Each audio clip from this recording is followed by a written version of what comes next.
पालघर सीटचा उमेदवार अद्याप जाहीर झालेला नाही।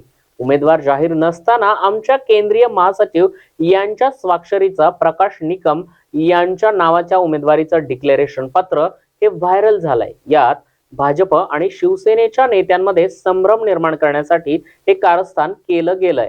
हे विरोधी पक्षाचं काम असू शकतं आणि या प्रकरणाची चौकशी करण्यासाठी FIR देखील दाखल करण्यात आला आहे।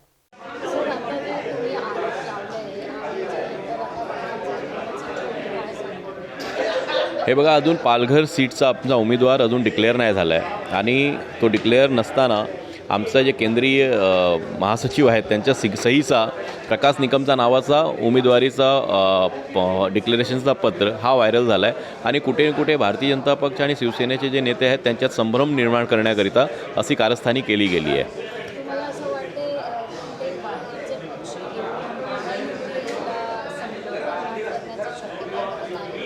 हो नाही, विरोधी पक्ष जे आहेत त्यांचंच काम असेल हे, कारण अजून आमचे कॅन्डिडेट डिक्लेअर नाही झालेत। आमच्या कार्यकर्त्यांमध्ये आमच्या नेत्यांमध्ये संभ्रम निर्माण करण्याकरिता हे कट रचला गेला आहे, कारण तो खूप बारकाईने केला गेला काम आहे। असं नाही की एक रफ करून टाकलं आहे, ते व्यवस्थित आमच्या लेटर हेड वापरलं आहे, सही वापरली आहे। त्यामुळे तो कट कोणी केला आणि कुठच्या कारणासाठी केलं त्याचं इन्व्हेस्टिगेशन करण्याकरिता आम्ही FIR केलं आहे।